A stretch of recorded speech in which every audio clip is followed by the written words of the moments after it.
Hey, ESPN, I'm Jack. I'm the co-founder of Crack.com. And I'm Miles, a former lobbyist that loves soccer and gets very nervous when I'm pulled over by the police. And we're the hosts of The Daily Zeitgeist, a daily comedic news podcast that covers politics, pop culture, and we're both big sports fans. I'm actually named after my grandfather, legendary NBA coach Dr. Jack Ramsey. Oh, well, I'm named after Miles Davis, a legendary heroin addict who is not my grandfather. It's not a competition. So search The Daily Zeitgeist on Apple Podcasts, Spotify, or wherever fine podcasts, or give it away for free. Nicely done. Golick and Wingo, glad you're with us. Getting closer and closer to the big day. Yes, we are. Yesterday I had on an Elf shirt from the movie Elf with Will Ferrell. For those of you not watching on ESPN, do listening on ESPN Radio. Today I have on the Christmas Story shirt of Ralphie with the bar of soap in his mouth when he's saying, "Oh fudge." Well, it was the what he had to do after he said the fudge. Yeah, well, when he said "oh fudge," when he was trying to change a tire with his dad, helped him out, lost the lug nuts and the glistening in the And for one moment I saw them and then they fell into the darkness. One of my favorite parts about that scene that you're wearing the shirt of, where he's getting his mouth boy, and he talked about the flavors of soap. One had a nice piquant to it and all this kind of stuff. But his mom called up. He basically said one of his friends. Right. The word. So he called I can't remember the friend's name, but he called the friend's mom up, and you hear her on the other phone, and she said, "My son said blank," and the mother says, "Oh my gosh, what?" And then she said, "Do you know where he heard that word?" And the other mom says, "His father." Yeah, from his father. No, he heard it from you, your son. And then she went and just tore him apart. We use the soap method with the kids. One of the different discipline methods. Don't do liquid soap, by the way. That's not a good way to do it. No, we did bar soap. It worked on Mike. Yeah. It worked on Sydney. Didn't work on Jake. Yeah. Jake basically could have taken bites of the bar and just eaten it and just kind of laughed it off. Well, okay. I mean, I put it in, so I try and jam it even further to try and gag him with it to really get, and nothing. Oh, good job by you. Yeah. Well, nicely done. Well, at that point, I was trying to get my point across. Nicely done there, lad. Yeah. This isn't working. I must try something harder. Yeah. Our daughter was very stubborn too, and anything she didn't like, she wouldn't eat. We had to give her medicine once because she was sick, and she would not take it. Right. She would, and we spit it out. Trick her into it? No. Finally, I said, stand on that table. You are standing on that table until you physically stand on the table. Stand on the table. Just stand up there. She stood up there for like 2 hours and would just I was like, you win. She beat you down? She wins. She won it, huh? She wins. That's the thing. You're drawing that line in the sand, and when they beat you at it. I don't care. Yeah. I don't care. Tough call. I was so frustrated. I took a tub of margarine and whipped it at the wall, and it just exploded everywhere. What would make you a tub of margarine? I don't know. That was your anger outlet? Yeah. I'm so angry I could throw something against the wall. Give me a tub of margarine. No one said I was thinking at the time. Okay. So I can't really be upset with you. Good job out of her. I can't believe you, and she's still that way. Can't be mad at you for the extra soap method there. There you go. But anyway, we're getting closer and closer. Glad you're with us. Presented by Progressive Insurance. All phone guests will join us on the Shell Pennzoil Performance Line. Lewis Riddick will join us coming up at the bottom of the hour. And Baxter Holmes will talk us in a little bit about the celebration last night. He was there last night. Kobe's jerseys. One of our NBA writers will join us as well. Here's what's trending, though, besides what happened last night at the Staples Center. The Thunder beat the Nuggets 95-94 with really nothing from Melo. But he says he's cool with only taking 6 shots and getting 4 points as long as Oklahoma City wins. They're at 500 for the season. They are. And they're right now in the 8th spot in the postseason. Yeah, it's a team that's trying to figure itself out. And again, it doesn't matter about now. It's get into the playoffs and then be hitting your stride at that point, which is really true in any sport. So we'll see if they can get there. There are some people that have their doubts. And there are those like myself that think this is going to be a 1-year thing with either one or both of those guys, Paul George and or Carmelo, going to be gone after next year.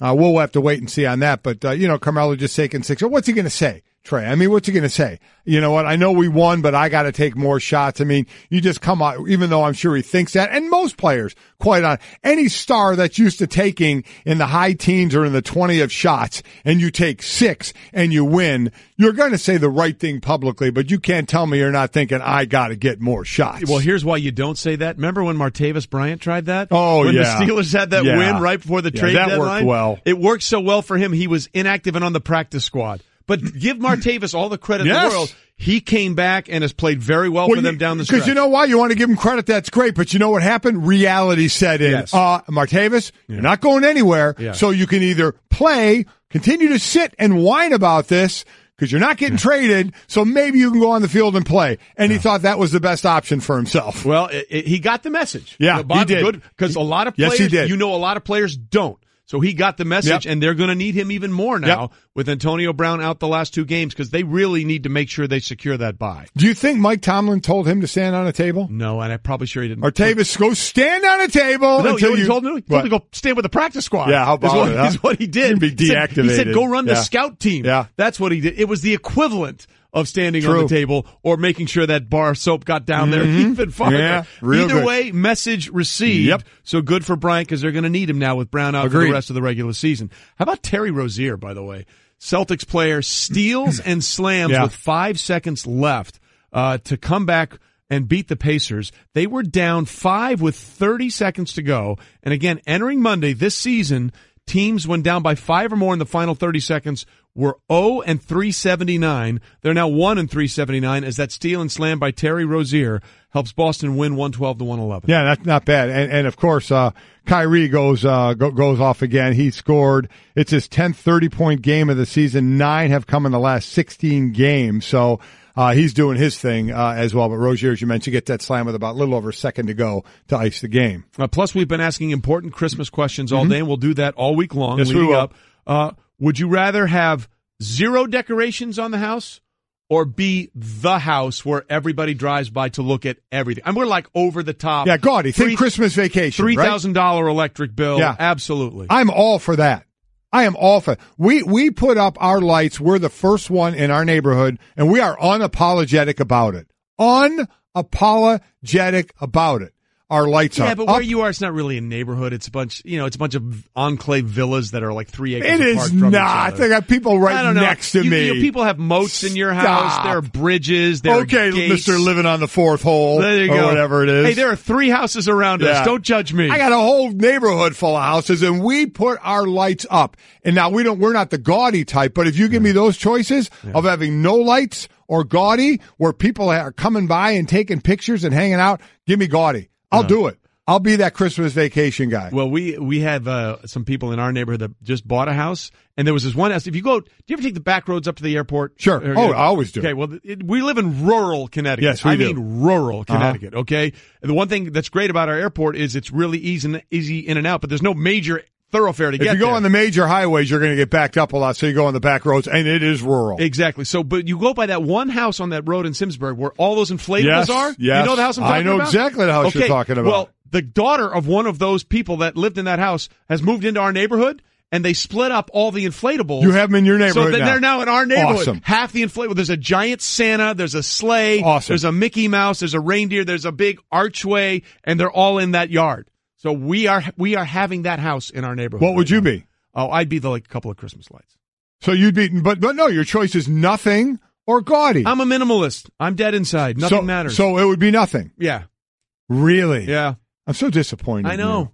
The more and more we've done the show, the more I've become disappointed. What did Carrie Ells say as the Dread Pirate Roberts in The Princess Bride? Get used to disappointment. Yeah. Okay, so this is a reality. This is it, huh? This is a reality that you need to embrace. That's great. As we continue here on Golic and Wingo, the big story, or one of the big stories, Monday night in the NBA was the idea that Kobe Bryant has his jerseys retired. Now, you think Magic Johnson might be the greatest Laker of all time. I think he's the greatest Laker of all time. I may not disagree with you, but Magic was the one that bestowed that honor on Kobe. We're here to celebrate the greatest who's ever wore the purple and gold. For 20 years, he thrilled us. He made us scratch our head. What did we just see? What did we just witness? And he gave us 5 NBA championships.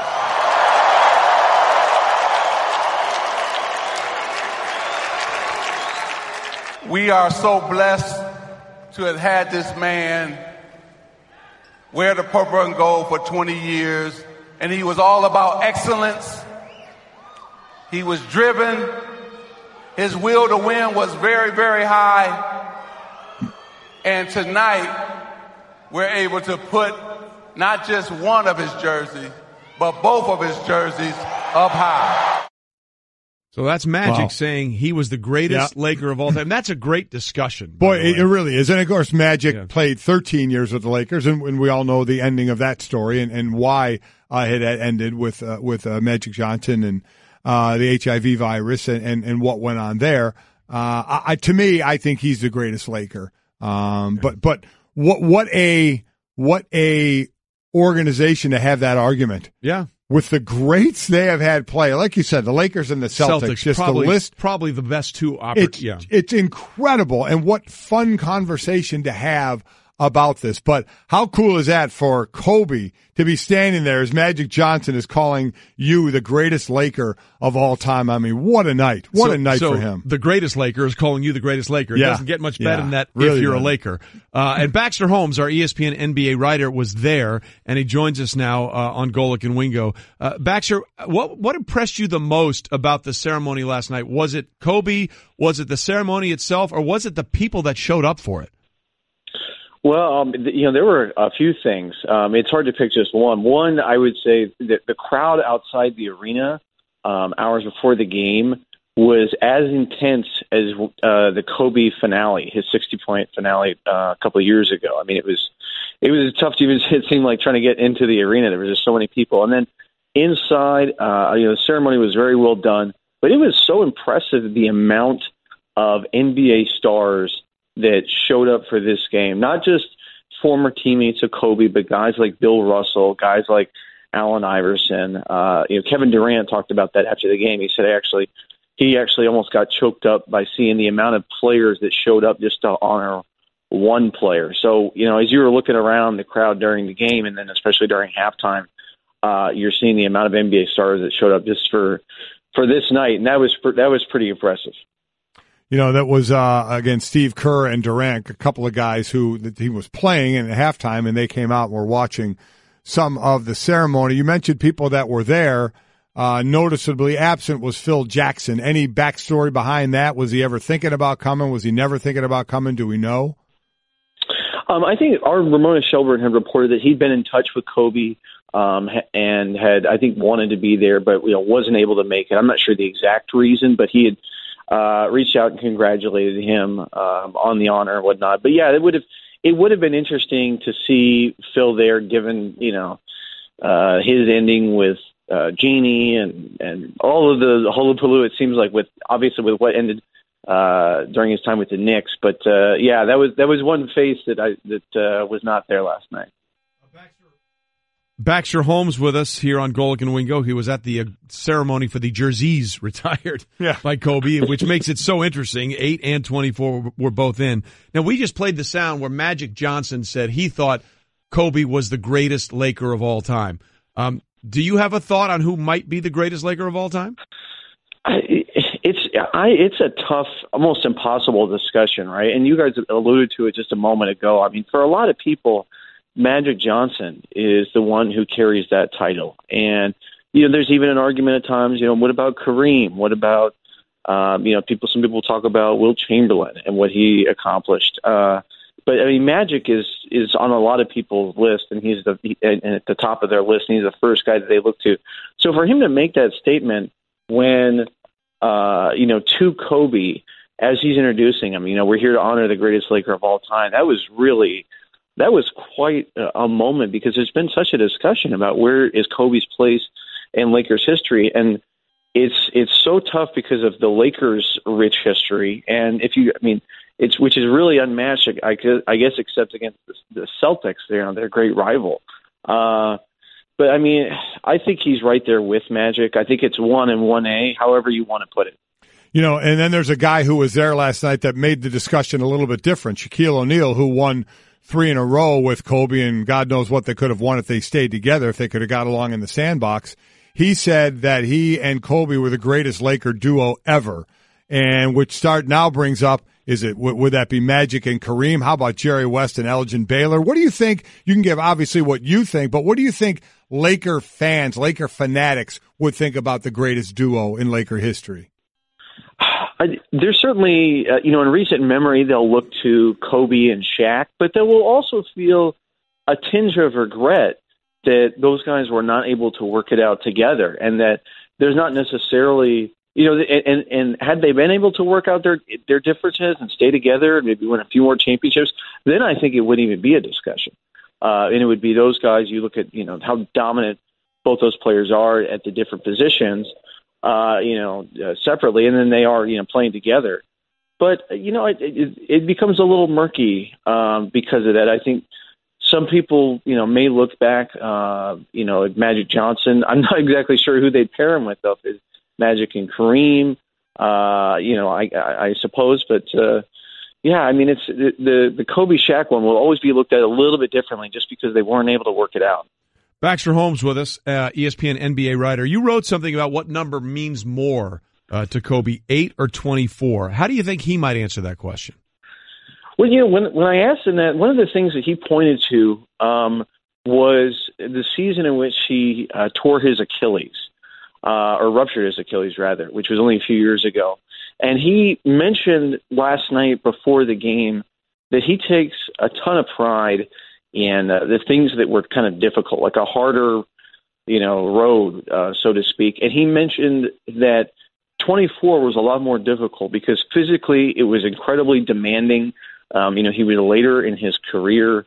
The preparation, the load, everything was heavier. He said those were some of the most difficult, hardest basketball that I ever played. So, he said essentially if he had to answer, if he had to pick, 8 versus 24, he appreciated 24 more because of how difficult some of those years were. We're talking to Baxter Holmes on the Shell Pennzoil Performance Line, University of Oklahoma grad. Also, you are from Tuskahoma, Oklahoma, where, as we found out in the 2010 census, the population was 151 people.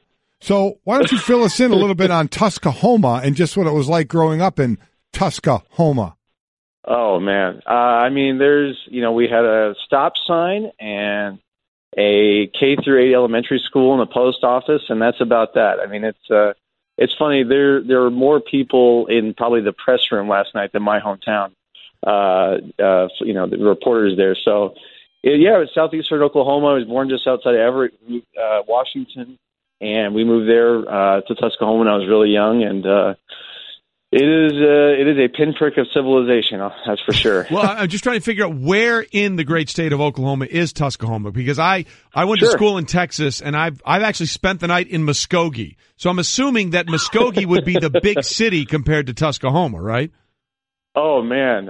So it is in southeastern Oklahoma, down near the Arkansas, Texas, Oklahoma border. And, the big city we looked at was McAllister because they had a Walmart and a McDonald's. By the way, I have a friend of mine that grew up in McAllister, so I get that. Wow. I get that. Yeah. You put on your Sunday best to go up to Walmart and McDonald's. That was a big-time deal, no doubt about it. Oh, that's awesome. By the way, do you cover the Bucks at all? No. Because I would want to ask, do you bark twice, Baxter, when you're in Milwaukee? Oh, come on. That's the question. That's the question I had to ask, right? One of the best movies ever, by the way. Yes. I think that is such a timeless time. That movie is just perfect. And for those that don't understand, that's the line from Anchorman. Ron Burgundy. He's lost his dog named Baxter, and for some reason he yells out, "Bark twice if you're in Milwaukee." They punted Baxter. So they punted my best friend. So just so you know, if you're ever covering the Bucks, you do need to bark twice when you're in Milwaukee. I know. Well, look, I'm going to be there in I'll be there, I think, in mid-January for a game. So yes, I'll make that happen. You need to call in and bark twice for us the next time you're covering the Bucks. Thanks, Baxter. You got a deal, man. See you, man. All right, thank you, guys. Holmes, thanks so much. Hey, everyone, Mike Golick here. Support for the Mike and Mike podcast comes from our friends at Rocket Mortgage by Quicken Loans. Chances are you're confident when it comes to your work, your hobbies, your life. Rocket Mortgage gives you that same level of confidence when it comes to buying a home or refinancing your existing home loan. Rocket Mortgage is simple, allowing you to fully understand all the details and be confident you're getting the right mortgage for you. To get started, go to rocketmortgage.com/Mikes. Equal housing lender, licensed in all 50 states, NMLS, consumeraccess.org number 3030. Blue Moon is brewed with Valencia orange peel and a touch of coriander. It's a creative twist on a Belgian-style wheat ale for a taste that shines brighter. Taste responsibly. Blue Moon Brewing Company, Golden, Colorado. ESPN NFL front office insider Louis Riddick has wandered in the studio and is wondering, what the hell did I just walk into? Yeah, you know, much more than anything else. I'm just listening, man. Well, let's start right off the bat. What? Go ahead. Team Cliff, huh? That's the Team Cliff. Is that trending yet? At the end of the day, I can try and say something, but he can just shut off my microphone, and then nobody can hear me. So let's just keep going with some of the themes. Fake tree or real tree? Christmas tree. I'm kind of both. Yeah? Yeah, there's some nice... Whoa, wait, I just got yelled at everybody behind the glass. Can't be you both. can't be real. both on radio. You know what? Okay, fine, real. I love real. I'm love with you. Thing. They'll be whatever you want. Yeah, I'm real. Okay. Keep it real. All right. What was the other one? Oh, host or travel on Christmas? And when travel, you got to get on a plane. You got to get on a plane and travel somewhere. Oh, no, then you host. You want to host? Yeah. I'm not Of all them people in your house? No, but that's, you know what, though? See, look, as I've gotten older, look, I'm very good at telling you, get out. Just get out. And your trip is, I'll let you know when it's over. By the way, that is the Straight Talk. And he's here to give us the Straight Talk Wireless, best phones, best networks, no contracts. And the last one, would you rather your house be decorated like Christmas Vacation, gaudy, lights everywhere, or not one Christmas light? Gaudy. There you go. Yeah. Okay. I'm into the spirit. Oh, man. absolutely. The more lights, the better. Nice. Electric bill for days. There you go. Yeah. For days and months, by the way, it's 100% to none on Golick or Cliff right now. It's only one vote, and it's mine, but that's irrelevant as we continue here with Louis Riddick. All right, let's. You brought this up yesterday, and we've talked about this a lot. It's over for the Packers. Mm-hmm. Season's over. I mean, they have 2 games to play. They're not making the playoffs. And the point you made yesterday about Aaron Rodgers, I think, was very astute. He's healthy enough to play, but he's really not healthy. Right. So is there any way you think they should put him out there for these final 2 games? No. Like I said, if they had an owner to go to, which they don't because they're publicly owned, I'd be in as a GM. I'd be in there telling them, look, as I said, he's healthy enough to play. Obviously, he was able to get out there, move around, put the ball where he needed to be for the most part, although he had some bad throws, some bad interceptions. But look, all I would do is, for anybody who wanted to debate me, I'd be like, can you get me his X-ray, please? Yeah. Exhibit A, and just show it. Just show the plates and the screws in the shoulder right now, and it's his throwing arm, and he's the franchise, and we're not going to the playoffs. So what's the point? You're going up against the Minnesota Vikings, who can rush the passer better than the team that you just played. They will wreck him. I'm just telling you, this offensive line, it's not good enough to protect him right now. And would I put him out there if we were still in the hunt? Yeah, of course. He would be. But right now, let him get 100% healthy relative to what his shoulder can ever be at this point. It'll never be 100% healthy with all those screws in it. Why play him? Let me ask it this way, because I'm with you, and certainly the last thing you do is ask the player, because ain't a player worth his salt that's not going to say, I want to be out there and play. What if, and this is what a lot of coaches has said, is I asked them, how much say do you have? And they say, well, if he's medically cleared. I said, well, what's the step after that? Yeah. He said, we go to the doctor and we say, so if they go to the doctor right now and say, Doc, does he have more of a chance of hurting it playing this Sunday, more chance then, or waiting till next September to play again? And what if the doctor says, doesn't matter, it's fine, we would have just as much a chance of hurting it again next September as he did this Sunday? Would you play him then? Because that's what a lot of coaches say. That's the next question you ask. I think for Aaron, because it's his throwing arm, and considering how much it, from what it sounds like, it was reconstructed and put back together, I just couldn't imagine the fact that, well, all right, if there's a equal chance of him hurting it or not hurting it, still the fact, though, what if he did hurt it? Yeah. Because he played.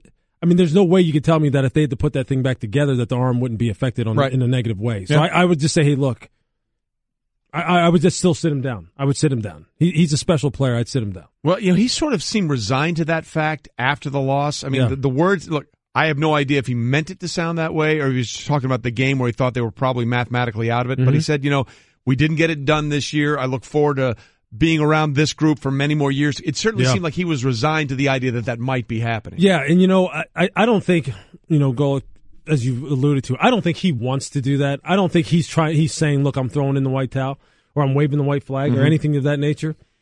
But he knows, look, that's his moneymaker. It's not his off shoulder. It's the one that he's using to throw the football. And you've got to keep as much longevity in that shoulder as possible. And if he hurts that thing again, there's no telling how much it would adversely affect him. So I would minimize the risk. And that's what it's all about, I think, at this point with him. Which team do you think, in one from each conference, could make a better run? The Rams? Rams. Or doesn't matter. Or Jacksonville? Rams. I know. I've done it. I know. Look, man, you know what? We do these Hat Tuesdays on NFL Live. We're all in. He's been all in on the Rams since day one. But see, you know what? And you know what? You know why? Like now, I'm even more emboldened with them. Okay, the Falcons win last night, right? So they keep it going. They're still in contention for the South, right? And there's no quality of win type of scenario in the NFL. It's either you win or you don't, and you just keep going. Not like college. Right. But the quality of the win of the Rams against Seattle, against an undermanned Seattle team in still a hostile environment with an MVP candidate quarterback and some very prideful players on the defensive side of the ball, they dismantled that team in front of their home crowd in a way it's never been dismantled. That means something to me. This team is trending straight up. Straight up. The Falcons, on the other hand, although they say they're in a spot that they're used to and they're right where they need to be and they do need to clean some things up, but they're good. This is two teams, I think, going that look much, much different.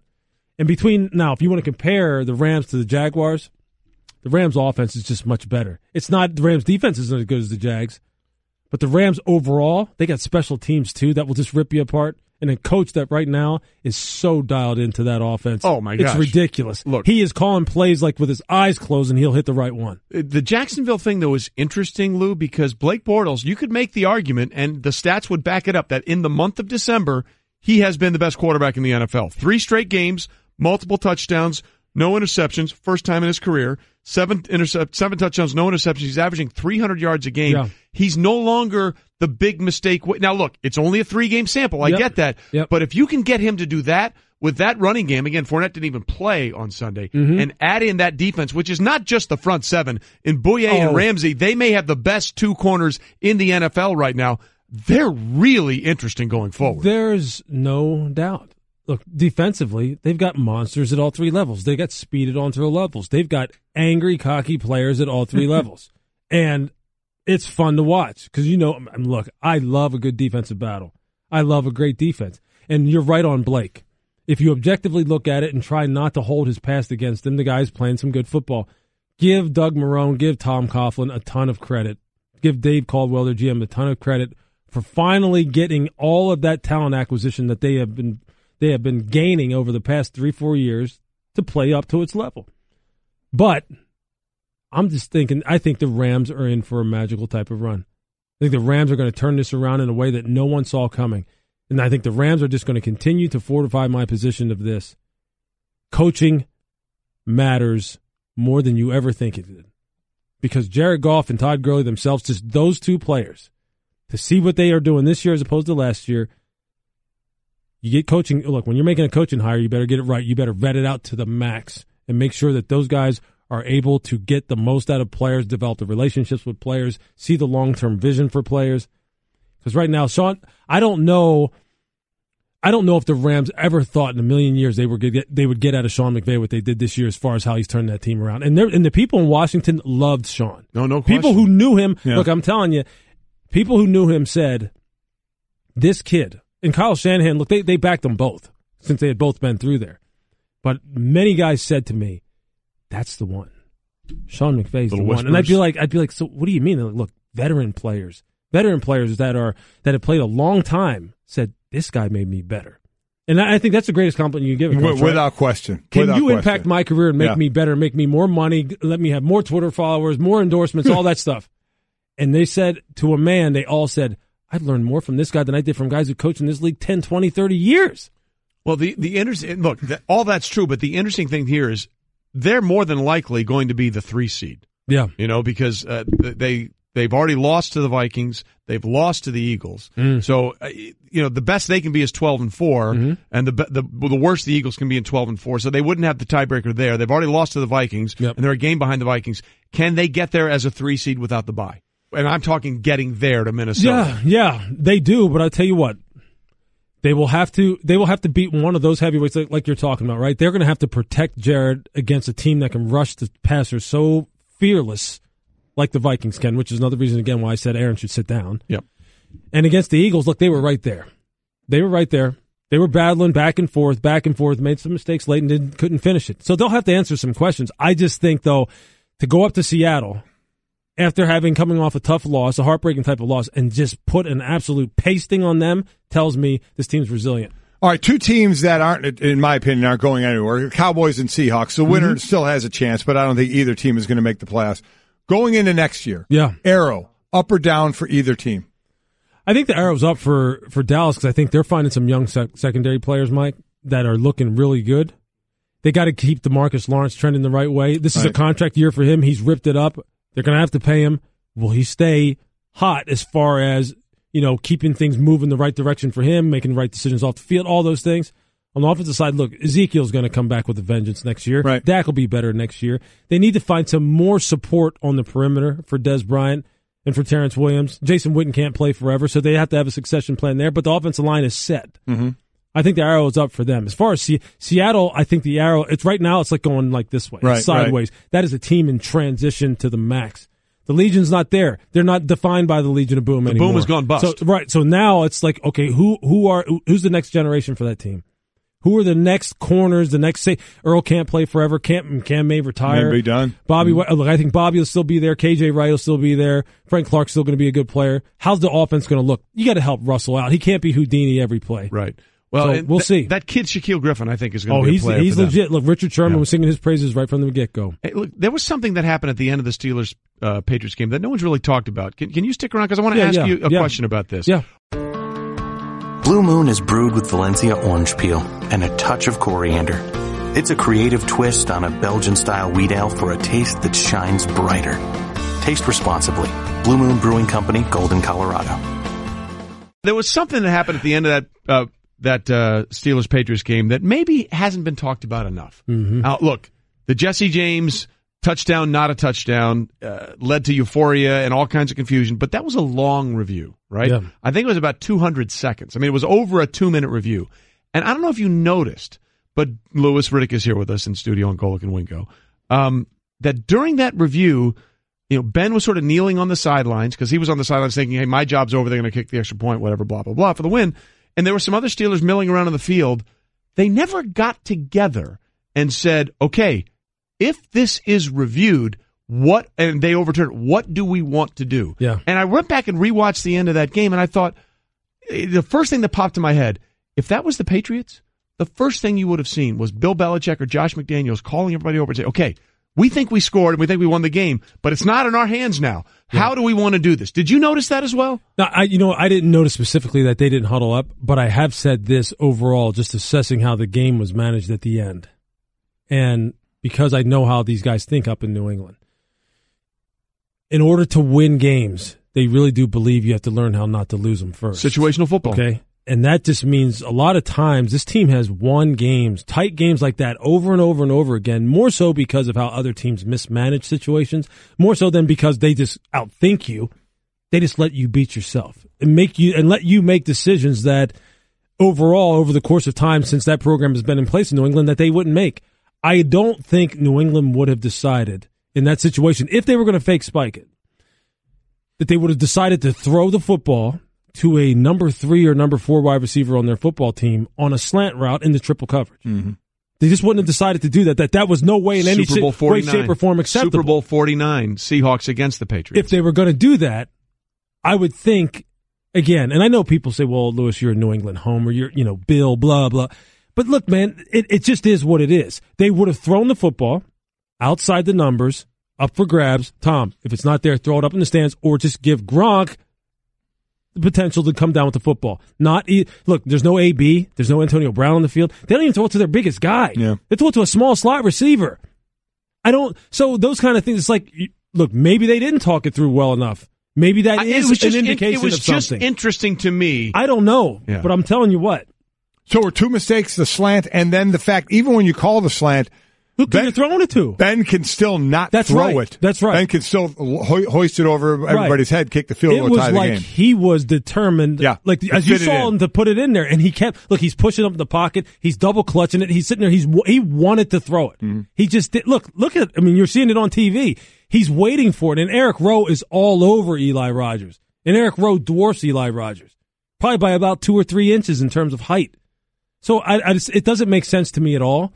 And I just think, again, it's one of those ways that for all the people who don't like New England and people get annoyed with them, those are the decisions they don't make. Bill says this all the time. More games are lost than one. Right. And what he preaches to his team is, look, let's just not lose the game. We can win it by them losing the game. So we'll execute, and we'll wait for them to make the mistake.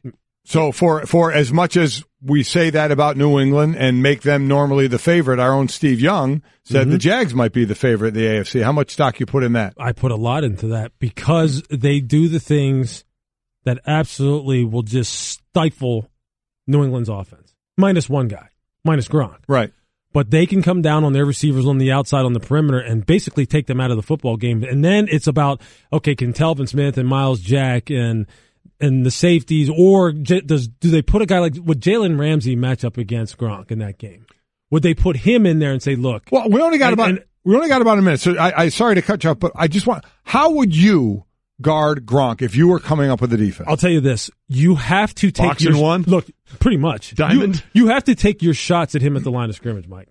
If you let him come off the line and then try and pick him up down the field and play basketball underneath, you're done. He's just too big. You have to slow him down. Just like any other receiver, you have to take your shot at the line of scrimmage and try and get him to slow down a little bit. And then in every critical situation, commit to him, whether it's a safety over top and you're playing underneath, whether it's an in and out bracket, whatever it is. In critical situations, do not leave him one-on-one against any defensive back. That last drive that they took when they took the was lead, ridiculous. You can't do that to Sean Davis. Yeah. You can't. It's unfair. And then on the 2-point conversion, it was one-on-one instead of doubled up. He doesn't run slants. He runs fades. Yeah. So that was a mistake as well.